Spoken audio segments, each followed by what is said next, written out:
live stream. All right.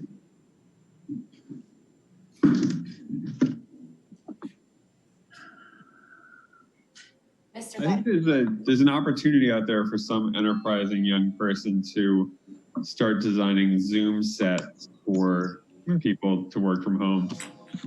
Something that you actually, because it looks better than this backdrop there, you know. Right. You know, I don't actually own any books, but I was going to ask if you read them all, Frank. yeah, let me just grab one. Let me just grab one here.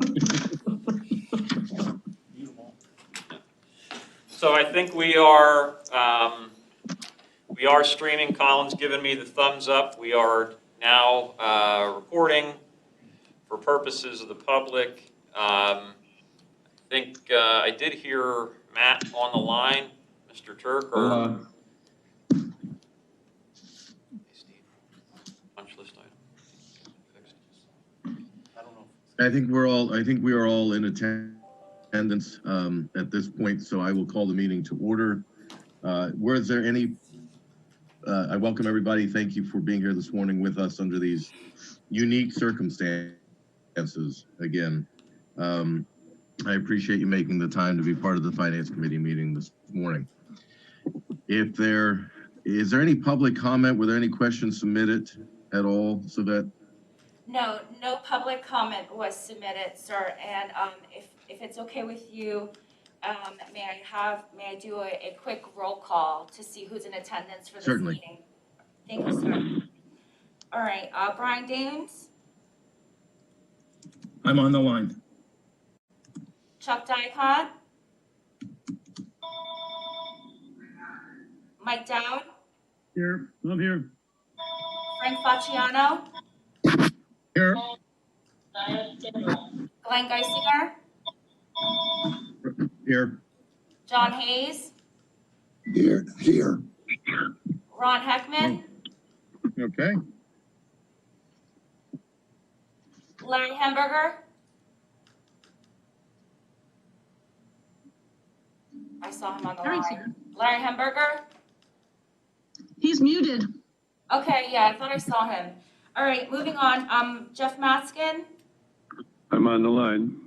Glenn Reedman, Present. Ted Rosenberger, Mike Stershik, I'm here. Matt Turk, Here I am. Chris Worley, Terry Zrinsky. Here. Thank you, sir. We have a quorum. All right, thank you very much, Savette. I do appreciate it. Thank you, everybody, again for attending. I would ask that if you are not speaking or you estimate some background noise, if you would mute yourselves and then unmute when you want to chime in. Just makes it go a lot simpler for us, and it also clears up the recording. At this point, we'll move to our first action item, which is the approval of the meeting minutes for March 26th. They are in the Novus. If everybody's had a chance to review those, does anybody have any questions or comments on any of them? Okay, hearing none, I'll ask for a motion to approve the meeting minutes of the March 26th Finance Committee meeting. I'll move to approve, Glenn. So moved. I'll second. Moved and seconded. All in favor, say aye. All right. Aye. Aye. And if I have any opposed? Very good. We'll next move on to the financial statements. Todd, if you would review the financial statements quickly with the group, I'd appreciate it. Sure, Glenn. Just going to go through some details on the year-to-date. We're going to do a more detailed discussion in executive session. But you can see year-to-date financials, where we are. We were ahead of budget for the first 3 quarters of the year. If you remember, first 3 months. Would be nice for the first 3 quarters. First 3 months, thank you. Bro. I'm thinking ahead, Tom. I know. First 3 months of the year. So we are ahead of budget. So slide down a little bit, Sabette. Keep going.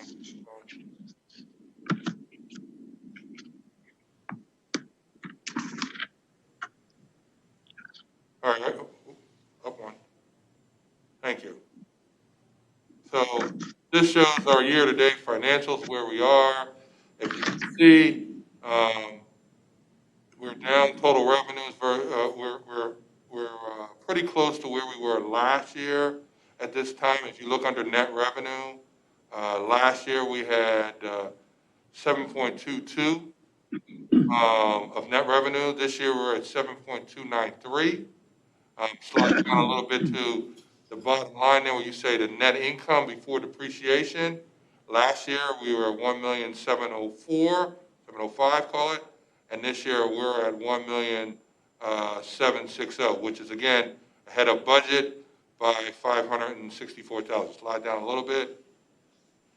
As you see, after depreciation, we are almost identical to last year. Last year we were at 438,000. This year we're at 436,000. We expected a loss, and we are actually 651,000 ahead of where we thought we would be based on the budget. Slide down a little bit more. You can kind of see what's going on with revenues and everything else. Again, I already talked about roughly where we are. Slide down to the very bottom there. It's about right there. Again, as I mentioned earlier, total operating revenue down a little bit versus budget, but again, pretty close to last year, actually about $14,000 more. Cost of sales down, so that's where we get to that number I already mentioned earlier. And again, you can see what's going on. We've done a good job of managing expenses, particularly on the personnel side, where we're $377,000 better than budget, higher than last year, but again, we had a planned number that's much higher than that. Slide down to the very bottom. And, oops, I'm sorry, Sabette, right there. Total operating expenses were a lot better than what we thought for budget. We budgeted a number of $6 million, $6,000,003 and change, and we were at 5.5 and change, and that's a pretty significant variance, over $790,000 less than budget. Slide down some more. Queen City, here, right there. Queen City is better than budget. We expected to lose net income from operations. We expected to lose about 21,000. We're down about 17. So a little bit better than budget, about 3,000. Slide down one more.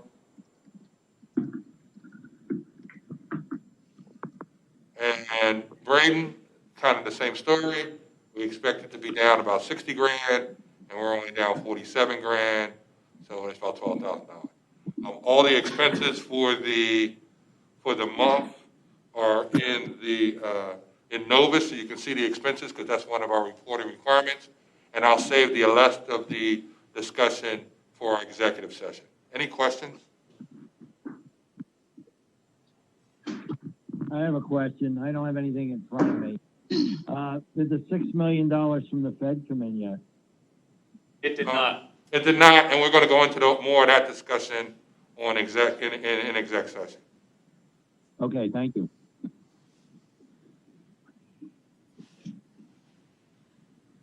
Okay, thank you very much. I appreciate it.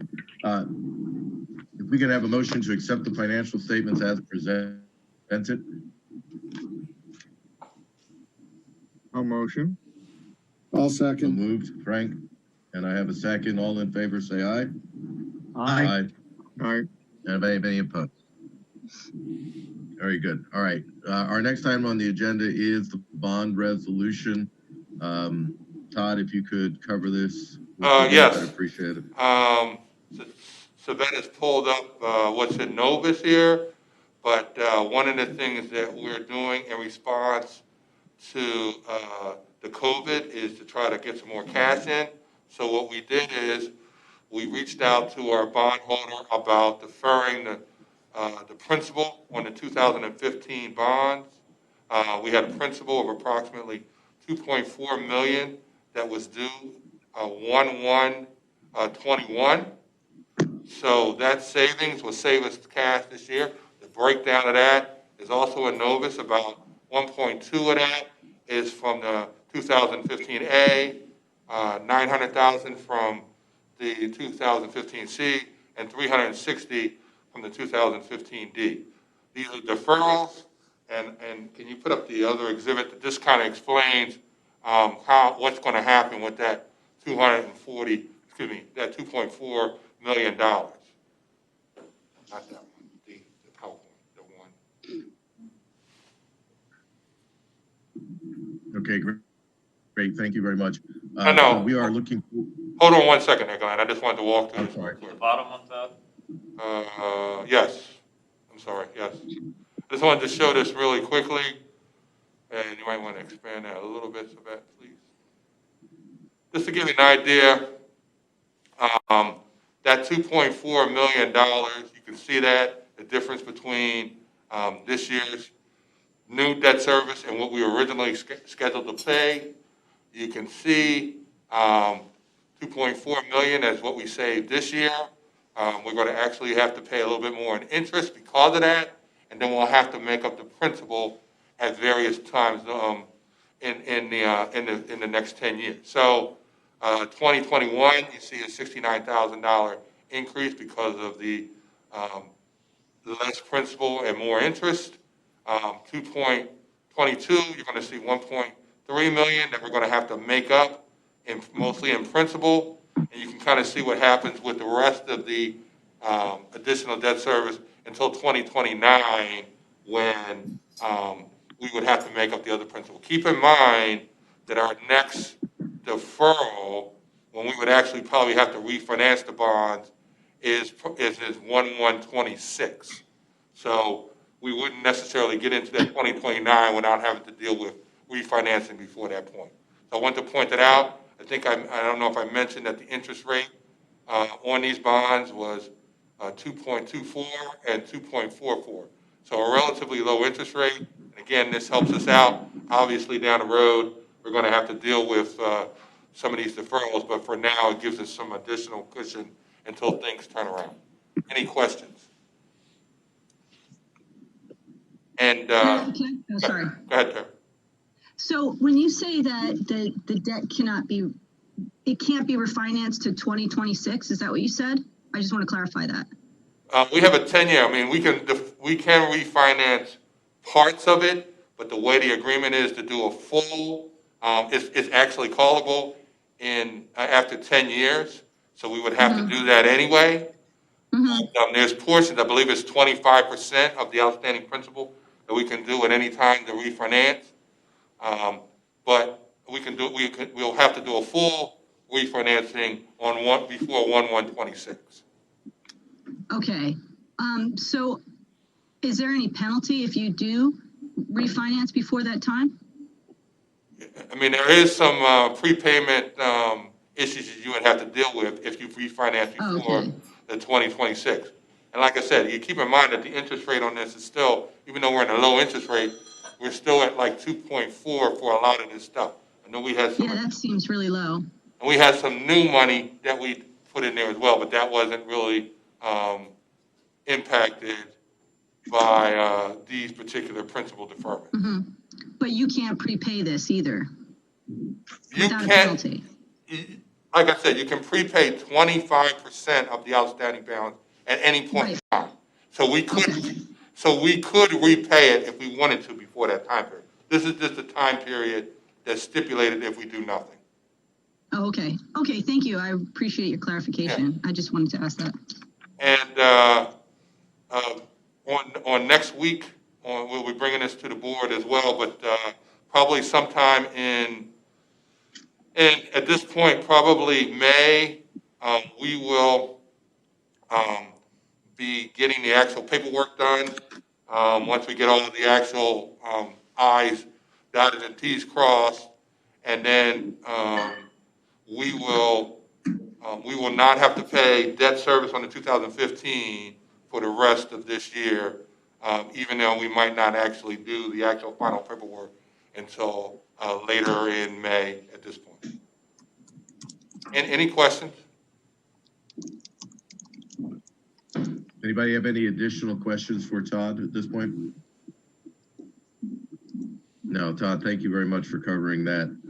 In that case, I would ask that we go ahead with a motion to move forward the bond resolution approval to the full committee at the board meeting. Is anybody, can I get a motion? I'm sorry, can I get a motion to move forward with that? So moved. I'll second. I have a motion and a second. All in favor, say aye. Aye. And if I have any opposed. Thank you. All right, our next item is one relating to the CARES Act grant. For those, it is in Novus again. It's been pulled up on the screen, but these are the details. I think we're all going to unanimously get behind this one, but go ahead, Todd. Why don't you cover this real quick? Basically, this is just us asking so we can receive the 6.2 million between Earlport and the 30,000 for Queen City in CARES Act funding. So that's pretty much what it is. And that can be covered, used for payroll and operating expenses. And we do not have to use that all in 1 year. We can use that over multiple years if we have to. And then, yeah, again, this is just a requirement of accepting any of the grants as we've witnessed in the past. There is a resolution that is required. So we did reach out to our FAA team at Harrisburg in the Airports District Office to make sure that this would still apply. It does. And I don't know, Ryan Meyer is also on the phone. I don't know, Ryan, if there's anything else related to this that you wanted to cover. No, good morning, everybody. No, I think basically covered it. It's really the grant conditions and obligations aren't going to be as lengthy as they typically are for our construction projects, so it's not as cumbersome, but the process, again, of accepting the grants is still the same. So we're still getting ourselves set up, so as soon as the grant comes in, the application's been submitted, but once the grant comes in, we can execute it with this resolution as quickly as possible to get the funds.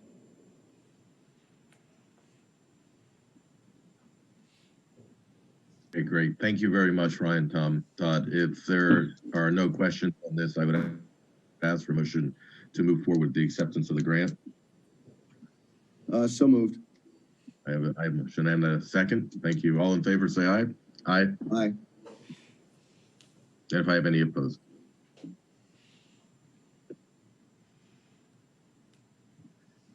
Very good. Our next two items on the agenda then are our discussion items. One is an update on our audit and also an update on our pension with the constant changing environment that we're living in. So, Todd, do you want to pick this up? Yeah, I'll handle these. So wanted to give an update to the committee for our audit. Normally we would have audit field work in late March. Usually we have the auditors in here for a week or two.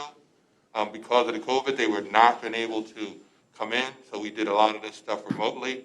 So I want to give a lot of praise and attention to the accounting staff, and particularly Karen, who's really been working diligently to make sure we stay on course.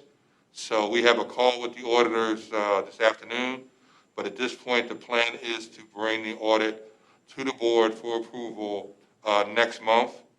I'm assuming we'll do it virtually, and we'll have the auditor on the phone at our finance committee in case there's any questions at the May meeting. As far as the pension, I think I reported at the end of last year, which was a pretty good year. We achieved about 20% on our return, which took us into a pretty high funding, almost 100% funding. So we were pretty much fully funded. And then obviously things have changed, but my last discussion with our advisor was that we are still doing better than most. And if you follow the market obviously, even though it went down earlier, has come somewhat rebound. and we've been able to take advantage of some of that. So I still think we're probably minimally distressed at this point because of the hard hit, but we're still relatively funding. My guess is that we're in the high 80s at this point, but I have not got further confirmation from our advisor. Any questions? Does anybody have any questions for Todd? Any clarification points?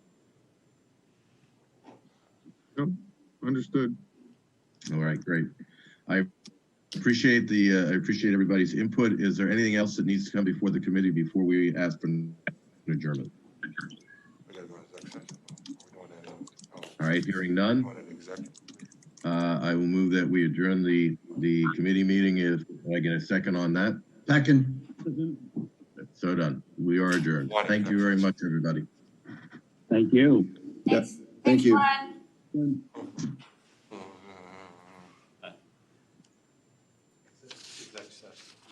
Yeah, just one exec session. Just one. Thanks for that. No problem. Thanks for your patience. Okay, can we, Louder? business committee agenda? Hi, Mike. Thanks for that.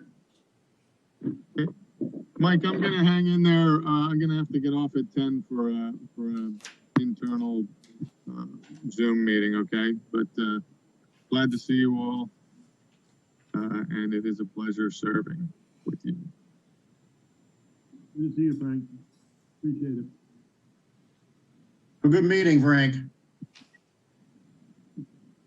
So Sylvette, do we have a quorum? Do you want to take attendance? Sure, I'll just do the committee attendance this time. So we have Mike Stershik, I'm here. Matt Turk, Here. Sorry. that's okay, Chris Worley, Terrence Rinsky. Here. All right, thank you, All right. Mike, we have a quorum.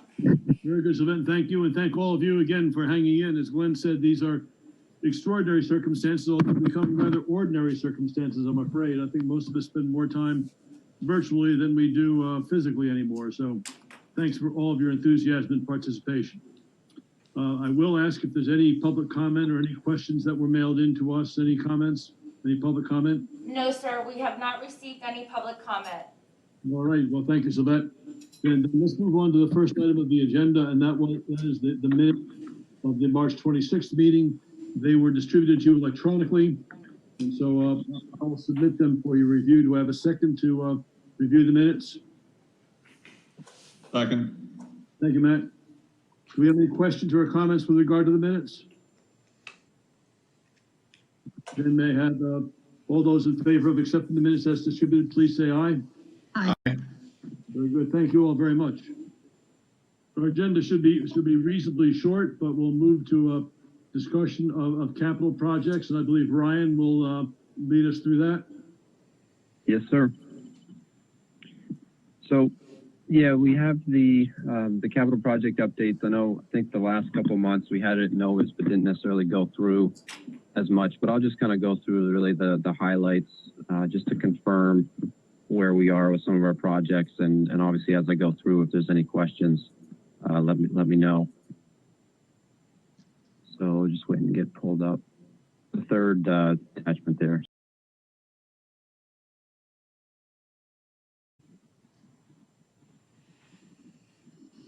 You got it, Sylvette?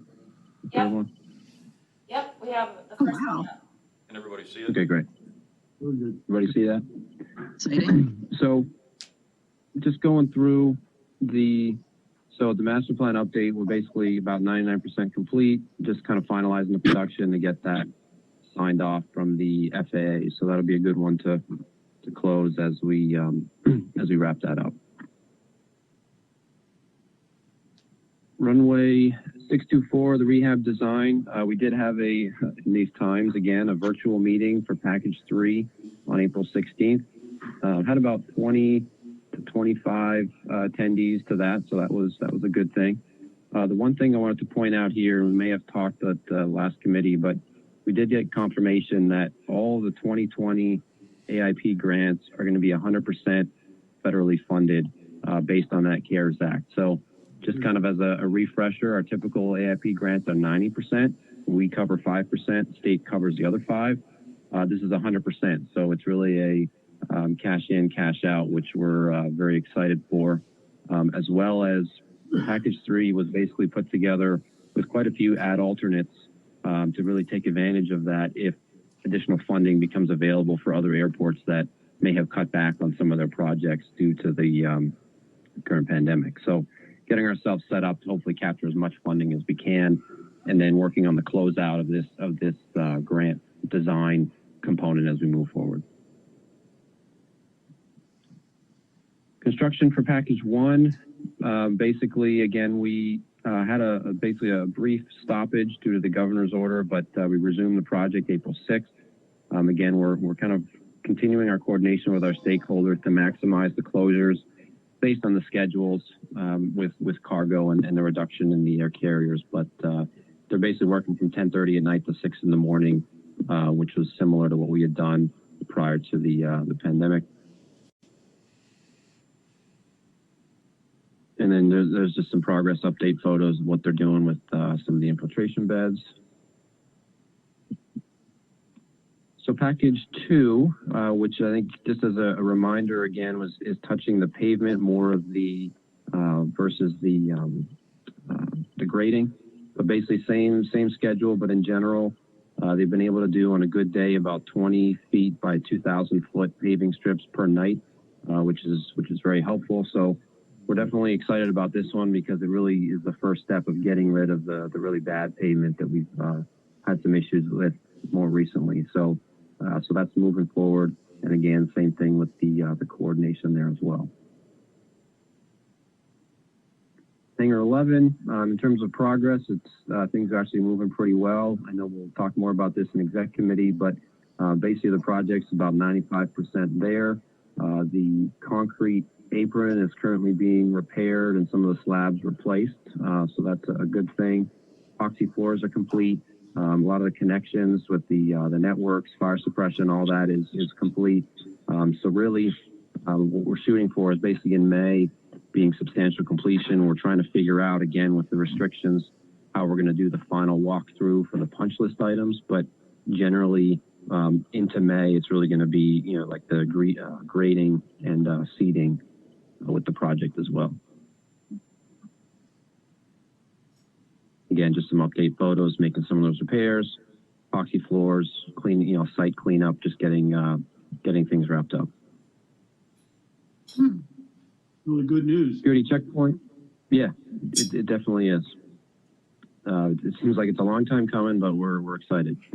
So, security checkpoint, we actually had an internal discussion with the 60% design review meeting yesterday, and just basically continuing forward with the design, getting more refined with the cost estimates and the again the concept. We've had quite a few meetings with TSA. What we did get confirmation on, and we're making sure we get everything in writing, is that TSA mentioned that they would be providing the equipment as part of the checkpoint, and that was kind of a budget item we were holding depending on what their response was.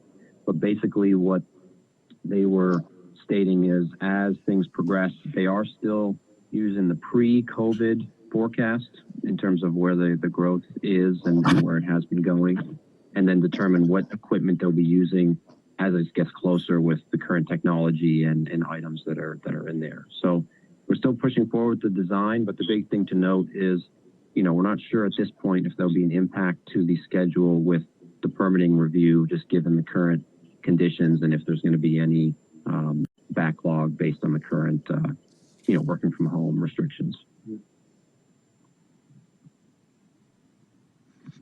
Main terminal parking lot rehab, just a quick update. We've been talking about this for a little while, but basically with the downturn in parking and vehicles, we're somewhat expediting the project that we've had in our capital, but really just as a precursor, it's updating our parking equipment, expanding short-term parking lot.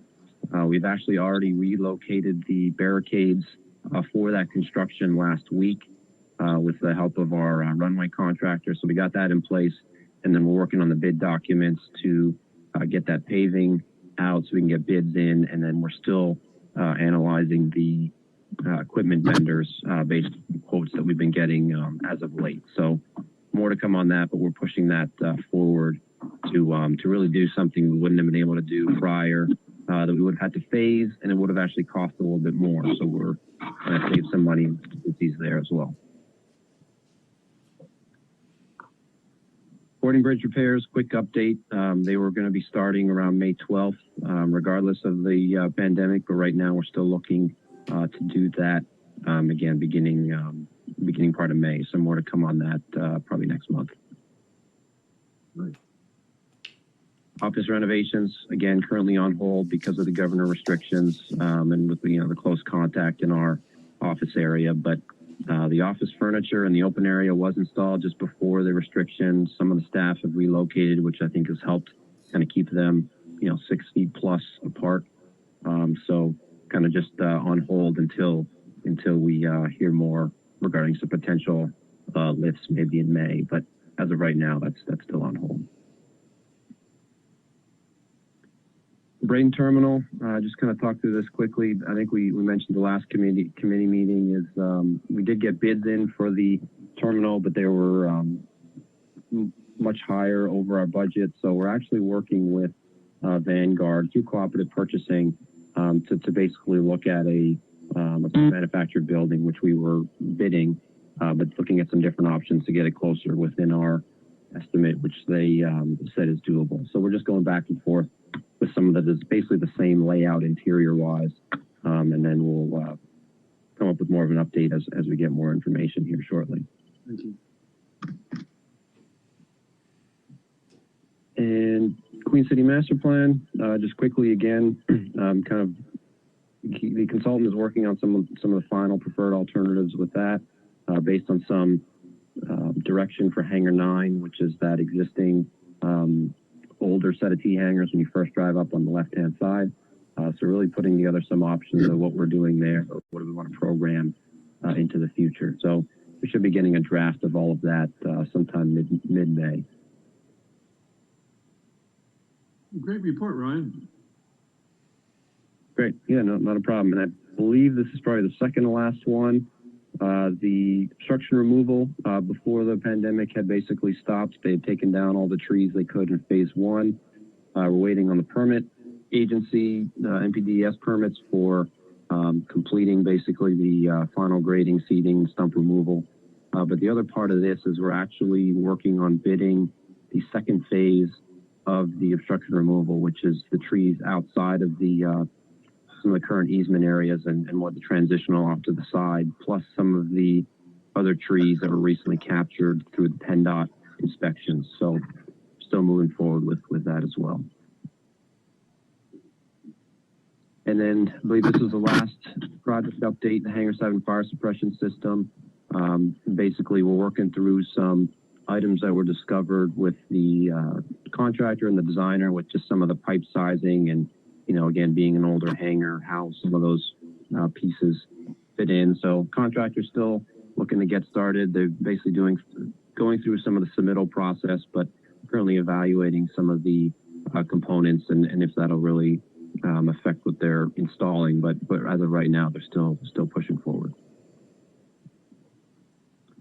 And then again, our typical summary, basically just added some numbers on the side and some of our newer grants. But as you'll see, kind of on the right-hand side, some of the projects are getting close to being completed, which we like to see, so we can focus on some of these other ones that are coming up, obviously the connector and, some of the other ones we talked about with the runway and the grants. But overall, financially, we're in really good shape. Again, we'll talk about Hangar 11 a bit more in executive committee, but even there, we're in pretty good shape financially as well. Remarkable to see something we've spoken about for a long time now coming to close to fruition. It's really kind of exciting. It is. Yep. So that's all I had with the, it was a little quick, but hopefully that was informative. And again, it's in Novus. So if anyone has any questions after they review or any questions now, I'll be happy to answer. Thanks for bringing us up to speed, Ryan. Any questions for Ryan? Yeah, I've got one real quick, Mr. Chairman. My question is on the Braden building. If we are to get that prefab, how would we go about actually putting that in place then? Are we gonna just subcontract out the installation? Or what do we have to do there? Well, that's a good question, Glenn. So the Vanguard, that company, they actually do the installation themselves. That's included under the cooperative purchasing as part of it. But we're still determining if there's still some site work or install that we will have to bid as part of it. So it could be a mix of both potentially. All right, yeah, I wasn't aware of how involved Vanguard got in the whole thing. Okay, great, thanks. Yep. Any other questions? Mike, this is Brian. I've got a question. Sure. I have a question just on the scanners for TSA. I know we're a ways away from getting the connector between the terminal, but not all scanners are equal. Some have the new, they call it the 3D technology, the CT, computed tomography, if I said that right, scanners. And so my question for Ryan is, will we be able to, will we just move our old equipment up there, or will we get completely new equipment? And how do we with the TSA make sure that we get the top of the line newest item rather than, some leftovers? Right. No, that's a great question, Brian. I know we talked internally about this, with Tom and Steve and some of our connections locally. But yeah, that's basically what we've been pushing with TSA is, and I think they even mentioned too, they prefer not to relocate their existing equipment. Given kind of as a reminder, I think it was last year they wanted to bring in new equipment here or newer equipment, and couldn't fit in our current layout. So that is the plan, and I think they mentioned basically every few months or so they're going to keep analyzing basically the current conditions, the current basically latest technologies to make sure that we can get them. But it's kind of an ongoing conversation just to make sure, to your point, we're getting the best that we can in their lineup as we go. Thanks, Brian. Good question. Any other questions for Ryan before we move on to Darren and fuel supplier update? All right. Darren, are you on deck for fuel supplier? Yeah, Mike, I am, but I think we're actually going to defer this and put this into exec session, and we'll just keep that for the exec committee when we go into exec session at that point in time. Very good. Then, if there is there any new business we should bring to the table? If not, I'll ask for a motion to adjourn the meeting. So moved. Have a second? Second. All those in favor, please say yes. Yes. Yes. Thank you all very much. Thank you, Mike.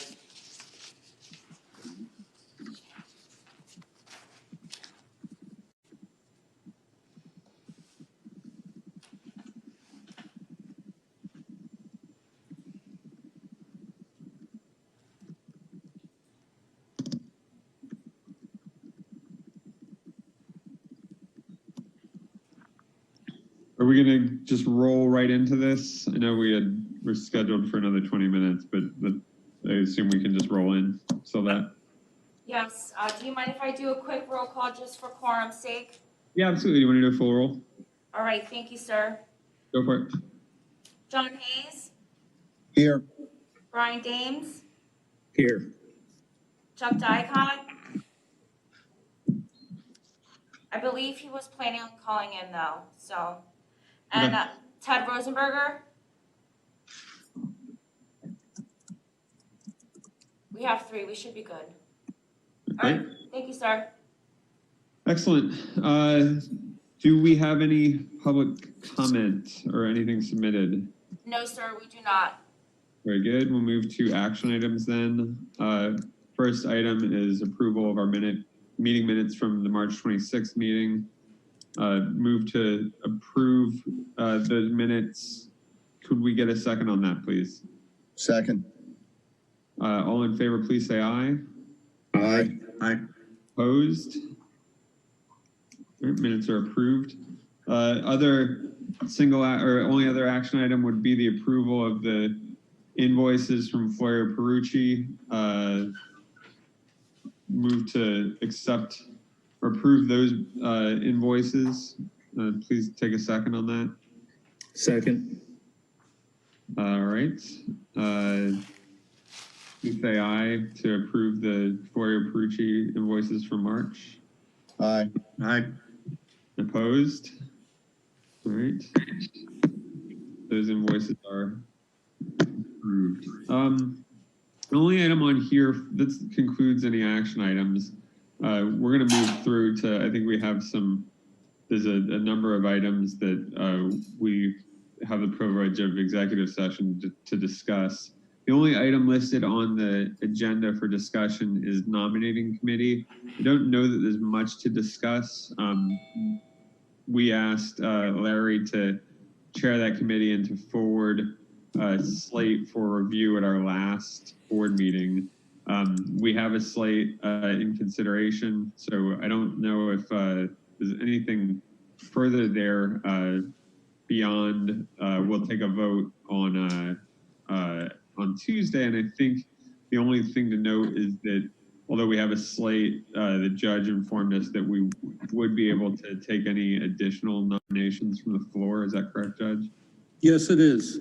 Okay, great. Anybody have any questions related to the process or to the slate?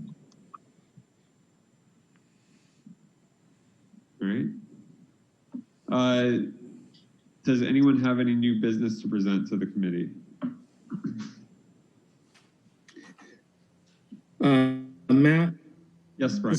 This is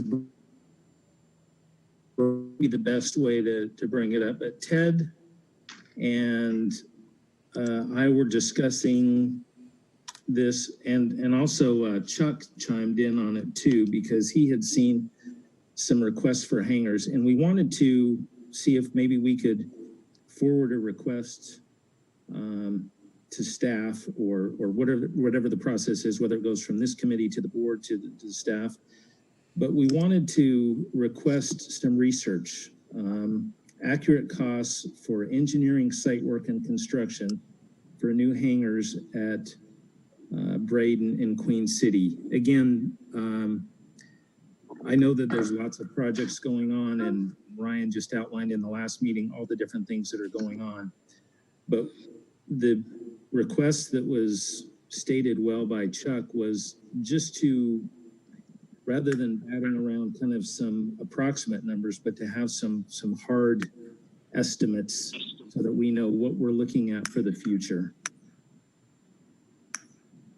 I think we can ask staff to do some analysis. If there's, Tom, I'd look to you to talk about the amount of bandwidth that the staff has right now to do that type of work. Sure, Mr. Chair. Yeah, certainly with in light of current circumstances, it is limited. We may be able to engage one of our on-call consultants to assist us with that. Obviously, we have to get a price, to take a look at what that would cost and get a scope of what the committee is requesting. So we can certainly run down that scope and cost, and I can have Ryan kind of coordinate there. Can you bring that back? I don't know if it's most appropriate to bring it back to the executive committee or to bring it back to the business committee, but I guess since it's coming up in this committee, we'll take a first look at it. Can you, for our I guess it is April, sorry. For our May meeting, bring back a couple of scenarios in terms of cost and staff time, and a kind of quick look initially, both at market analysis and cost analysis for preparation of those individual sites? Sure, and if there's any information that the committee is specific to, looking for in their analysis, it sounds like Mr. Dames, Mr. Diacon have some additional documents or information there, we can take a look at those and make sure that we're covering the scope of the analysis.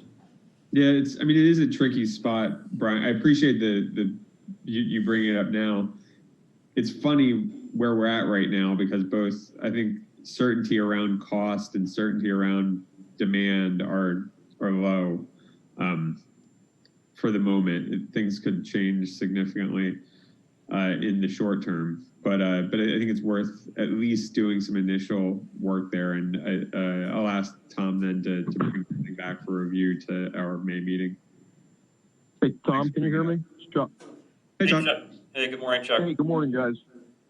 Just picking up where Brian left off. I just got into the call a couple of minutes ago, but yeah, understanding where we are in the world right now and all that.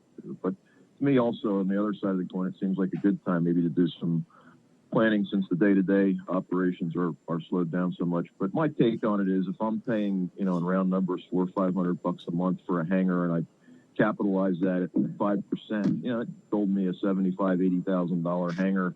Over at Braden, we had talked about being contiguous to the ramp on the west side of the ramp, perhaps put a concrete pad in and just, find out if we can put 7 or 8 hangars over there and have folks like myself that want an individual hangar lease them and then open up the gang hangars for more of the aircraft. But to me, it just seems like we could contact a peer airport, New Jersey, Delaware, wherever, where they have significant GA presence and get some pricing from an airport manager, someone that we're not in competition with, just say, hey, what's it cost to put these things together?